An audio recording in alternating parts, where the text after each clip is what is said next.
in the short term, what am I saying short term? In the next 2, 3, less than 10 years, okay? Less than 10 years, it could go either way. Michael might be right.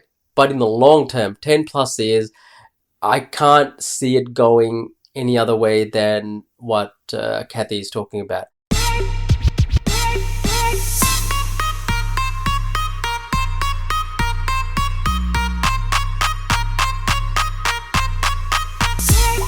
Hey everyone, my name is Opi. Welcome back to my channel where I talk about health, wealth and happiness. Today's topic is about mega trends.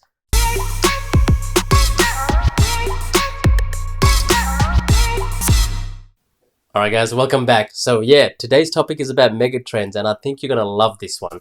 So this is based on a video that I watched of Cathie Wood, who is the CEO and the CIO of ARK Invest. She's known as, I guess, a celebrity investor, a celebrity fund manager, because she's just out there, you know, well-spoken.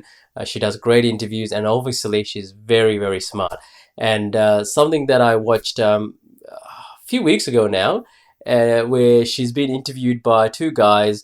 I didn't really take much notice of who the two guys are, but been interviewed, and then she starts just dropping a whole bunch of knowledge bombs. And I think I was driving while I was listening to this audio. It was actually a YouTube video, but I was listening to it, and I'm like, I gotta really write this down and actually try and absorb what she's saying. So what she was basically saying was, over the next 10 years, what are the mega trends that'll happen? And if you've watched any of her videos, I'm sure you know what they are. But for those who haven't, I've basically taken some time with one of my graphic designers to put together an infographic, okay? An infographic of what she talks about and how it sort of, you know, starts off from the 1900s and how we sort of worked our way down and what it will be in 2020, or at least from her perspective, based on her knowledge, based on her trends that she's seeing, what will be the trends that will outperform any other stock investment strategy out there in the next 10 years or so. A couple of things before I sort of jump onto my computer and start showing you this.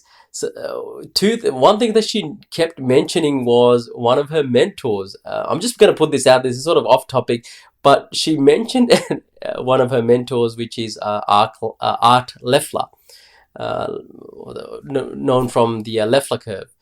Am I pronouncing his name right? I don't know. But anyway, and I'm thinking, oh, I know this name. And you know where I know his name? He was the guy who ended up betting a penny with Peter Schiff on whether the GFC was going to happen or not. Okay? And I remember this video so much because this Peter was getting just bamboozled by everyone on the panel, on you know, all over the place, including Art. And Art was like, Peter, I don't know where you're getting this information from. You know, I think you're going to be wrong. He ends up, you know, betting a penny, which obviously Art ends up losing. Actually, you know what? Let me play you this video. It's not the best quality, but at least you get some idea of what I'm talking about. Check this out, okay? And Peter Schiff, he's president of Euro Pacific Capital. Gentlemen, thanks for being here. Peter, I want to start with you. Although there are more and more people saying that the U.S. economy will be in a recession next year, it is still a minority position. Why do you think that a recession is coming, and just how bad is it going to be? I think it's going to be pretty bad, and whether it starts in 07 or 8, I think, is immaterial. And I also think it's going to last not just for quarters, but for years. See, the basic problem with the U.S. economy is we have too much consumption and borrowing, and not enough production and savings. And what's going to happen is the American consumer is basically going to stop consuming and start rebuilding his savings, especially when he sees his home equity evaporate. And when you have the economy 70% consumption, you can't address those imbalances without a recession. You know, rather than the recession being resisted, it should really be embraced, because the disease is all this debt-financed consumption. The cure is that we stop consuming and start saving and producing again, and that's a recession. And sometimes, you know, medicine tastes bad, but you got to swallow it. Art Laffer, you hear him? He says the consumer's going to slow down in order to rebuild the savings. And you know that 2/3 of the American economy is driven by the consumer. Do you believe that? No, I don't believe any of it whatsoever, Michelle. Excuse me. But, you know, what he's saying is that savings is way down in this country, but wealth has risen dramatically. The United States economy has never been better shape. There is no tax increase coming in the next couple of years. Monetary policy is spectacular. We have freer trade than ever before. And not only that, but there are no incomes policies things here. I think Peter's just totally off base, and I don't think it's going to be. I mean, I just don't know where he's getting his stuff. The well, one of us is well. off base, but it's definitely not me. I mean, it's not wealth that's increased in the last few years. We haven't increased our productive capacity. All that's increased is the paper values of our stocks and real estate. But that's not real wealth, no more than the NASDAQ was wealth.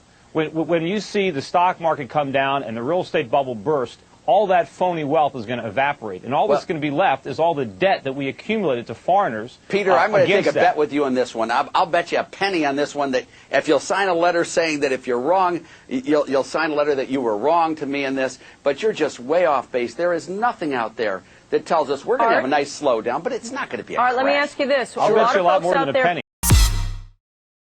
All right, so you got what I'm saying with this, right? So that video will basically show you the credibility that art has in terms of not being able to predict even the GFC. And, you know, obviously everyone can't get everything right, and I understand that. Then I noticed another video where he completely didn't predict the type of inflation that we'll be getting, you know, for the last 10 years or so. So he admitted to that on this video as well. I'm not going to play you that one. It's just sort of a long-winded one.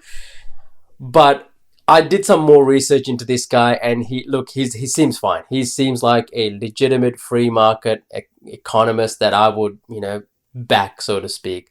But occasionally he gets things wrong, and that was a big one he got wrong in my mind, and I thought it was a sort of a noteworthy thing in mentioning that he is sort of the mentor of Cathie Wood, who obviously is a very inspirational character at the moment, making big calls. So another thing I do want to mention here is that Cathie Wood's making big calls into this particular megatrends that I'm going to show you soon. The opposite to that is a guy called Michael Burry, who you may have seen played by Christian Bale in The Big Short. He's basically saying complete opposite. So when making investment decisions, just really try and see both sides. Obviously, this is not investment advice or financial advice. This is just purely for entertainment. But try and see both sides. I mean, if I was a betting man, I'm going to go with Cathie on this one in the long term. Okay, I sort of have to make that point clear. In the long term, what she's going to call out, I think will play out. In the short term, what am I saying short term? In the next 2, 3, less than 10 years, okay? Less than 10 years, it could go either way. Michael might be right. But in the long term, 10 plus years, I can't see it going any other way than what Cathie is talking about. Anyway, enough of me talking. Let me get on the computer and I'll show you the infographic. You don't have to watch that portion if you don't want to. You're welcome to. But what I'll do is I'll sort of walk you through on what I'm talking about. If you want to download it, obviously you can. Just click the link below and you'll be able to download it and share it or whatever. But thanks. Let's jump on the computer. Okay, we're on the computer. So this is the infographic that I was referring to. And for those of you who don't know, this is Cathie Wood, the CEO of ARK Invest. And this infographic is created using the notes that we got from the video, and it's compiled in a chronological order as best as we can put it, okay? So if you wanted to see the original video, scroll down to the below here, scan this QR code and it'll come up. Okay, so let's kick this off. So Cathie starts off by saying in the last 100 years, so from 1900 to the year 2000, there were 3 key players, if you will, that if you got into these 3 early, you made a killing, basically. So these were the telephone, electricity, and the automobile. So if you got in with these 3, you really made a killing. And as you know, all of these 3, if you think back, you know, to our grandparents' era, they've really progressed, right? It's a no-brainer. Now, moving along to 2003, she goes on to talk about gene sequencing. Okay, so in 2003, it took $2.7 billion and 13 years of computing power to do a gene sequencing of a whole of a human genome. Okay, so that's a lot of money and a lot of time. Fast forward to today, it takes about $500 and a few hours of computing time, which is phenomenal, right? Huge investments. And in the next 20 to 30 years, this is going to get even better. And she goes on to say how. The reason being that they're going to be using DNA sequencing, artificial intelligence, and gene editing to make this happen. So what she goes on to say is that, let me try and sort of give you an example. So if you are planning on having a child and you know that, you know, within your family history there is a disease or an illness that you're, you know, pre-positioned to, that you're gonna, you know, most likely pass on, they can basically edit this out of the genome and make sure that the child is healthy. Or if you've already, you know, if you're already born and they can basically help you manage this disease at a DNA level before it starts taking effect. And I'll give you a real world example where I got told about this last week from a colleague, where there's this young entrepreneur in his mid-30s and the doctors have given him 12 months to live. And this is not, I'm not making this up, 12 months to live because he's got this muscular degenerative disease. Even though that's sad as it is, this is the real sad part. He's unfortunately passed these genes onto his son, who was about 8 years old, who's got this as well. So not only is he carrying the burden, okay, I'm going to pass away in the next 12 months and I'm building this business so my family will be okay. He has that, you know, thing in his head that I've given this to my son. You know, the good news is, if there is a silver lining in all this, that the son's quite young, and in the next 20 years or so, you know, if according to Cathie, we should have a solution for him. You know, fingers crossed, you know, hope that happens. So I'll keep moving along, otherwise I'm going to ramble on with different stories. So this goes on about, you know, at the moment we're spending 20% of the GDP on healthcare. It's a huge liability, and this talks about, you know, the whole retirement liability is huge. And the last time I checked, we've got what's known as unfunded liabilities in America, which is up to like $200 trillion.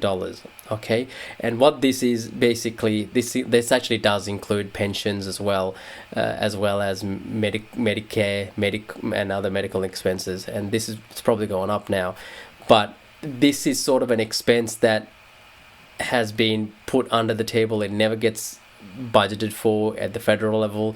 It's just hoping that the next government or the next administration will fix the issue. It's a huge expense. Anyway, we'll keep moving along. All right, now we're around 2014. ARC, the fund is created or founded, and 2015 they we sort of go on about cryptocurrency. Okay, cryptocurrency at that point is a $6 billion network. Okay, 2015. Present day, I'm making this at the very end of 2021. Okay, it's a $2 trillion industry. Okay, that, I think that includes the altcoins as well, not just Bitcoin, because I think Bitcoin's only $1 trillion. So if you add the altcoins, it's a $2 trillion industry. And then she goes on about how the acceptance is high and all of these other stuff. I do want to put my 2 cents in here, and this is just my 2 cents. At where we are right now, Bitcoin on a day-to-day usage, I don't really see it happening because the network is so slow. Even if you use Ethereum, the gas prices are quite high. Gas prices, if you don't know, is the fee, okay, to make a transaction is quite high. There's obviously better alternatives being developed, which I'm not going to go through at the moment, but Bitcoin itself, at the moment, it seems to be a store of value, and I know people will debate that, and I'm not making that argument at the moment, but all I'm saying is at the moment it seems to be a speculative store of value. Okay, but people are still buying it and hoping the price will go up. Cool. Moving on to 2019. So she goes on to talk about transformative, innovative market. Okay, and at the moment, it's only a $7 trillion industry.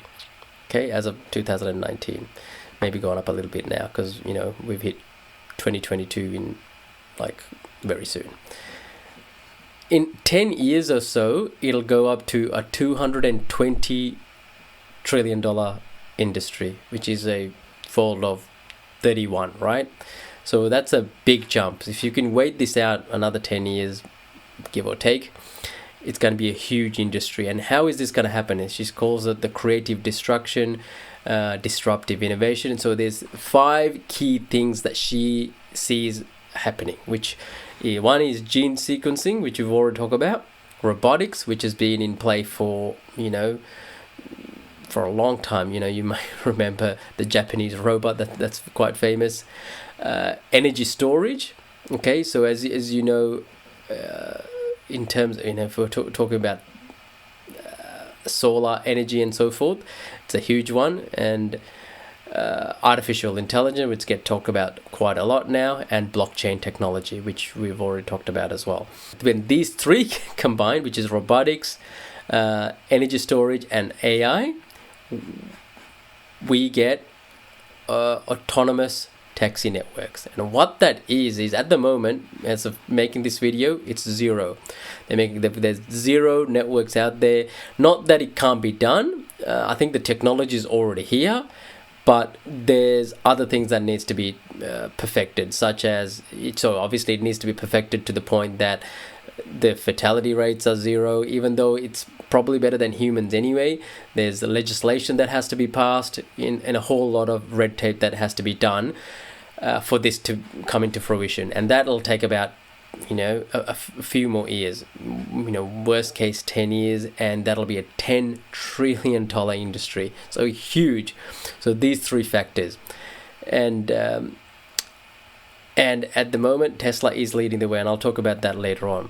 There's a few other things, right? So at the moment, there's a war on oil and a whole lot of stuff, where a lot of the larger auto manufacturers are going to EV, okay, as in electric vehicles. Okay, so just as recently, I've heard General Motors doing it, Ford, Hyundai, Toyota are all moving to the electric vehicle market. Okay, so gas, oil, all of that stuff, all of those combustible engines may get phased out within the next 10 years. Okay, who knows if that's going to happen? I don't see it coming to a 0, but that's what the politicians and innovators and everyone who's pushing in that direction is going in that way. Will it become 0? Not in the next 10 years. The market leader at the moment is, as I mentioned, Tesla. Why is this the case? Why is Tesla the leader? Because they've been around for a while, and it's because of these 4 things. Reason being, they've got a battery technology that's superior to anyone else. They've been perfecting it, developing this for the last 10 years. They've got artificial technology chips. Okay, this 3rd one is so huge, and this is probably the reason why Tesla has such a large market cap, and people might not really understand why Tesla is valued at the price that they're valued. Okay, this is one of the reasons. They've got billions of real world driving data. What that means is, in the last 10 years, there's a whole bunch of Tesla vehicles driving around, and what they've been doing is mapping out the roads, mapping out which turns here, and all of that data is being consumed into a warehouse at the Tesla factory, whatever. So say Audi comes, a couple of years time, and they want to start going into the market. What happens at that point in time? At that point in time, they don't have the data basically to make an autonomous vehicle. What they're going to have to do is, this is a speculation, but I'm quite sure I've heard this before. This is not my little brain coming up with this. They're going to have to pay royalties to Tesla, and that's another revenue model to access this data that Tesla's, accumulating. all of these manufacturers, all of these auto manufacturers who are developing EVs are going to have to pay to have access to this data. Okay, and Musk will obviously work out an arrangement, and that's how that's going to be play out. And if you ask me why the Tesla price is as high as it is, it's because of the data. Okay, and obviously all of these other factors come into it as well, such as over-the-air software updates. I mean, other companies can do that, okay, but you can't just create 10 years of data. Okay, so moving right along, and as it says, we believe Tesla will be 25% of the total vehicle market in the next 5 years. Okay, so this is all Cathie Wood stuff. And it goes on to talk about the pandemic stuff as well. Okay, so that sort of covers it. It's not overly complicated to read, but I thought it's worthwhile putting this down into paper. And the key takeaway is the autonomous robo taxi network things, as well as blockchain technology, if you will, genome sequencing. And again, these aren't investment advice. You just need to sort of do your research, and if you are going to invest, obviously consult an expert, and make sure that these are speculative in the sense that one person saying this and another person saying that. So really do your research before making any sort of investment, and speak to a qualified financial advisor as well. But thank you very much for watching this video, guys. I will see you in the next one, and obviously subscribe, like, comment, let me know if I've stuffed up this anywhere after you've downloaded it even, and I'll make the adjustments. But I don't want to make it too many adjustments, because this is pretty much what Cathie said. So but if there's blatantly anything wrong here, let me know. Thanks so much. See you in the next one. Bye.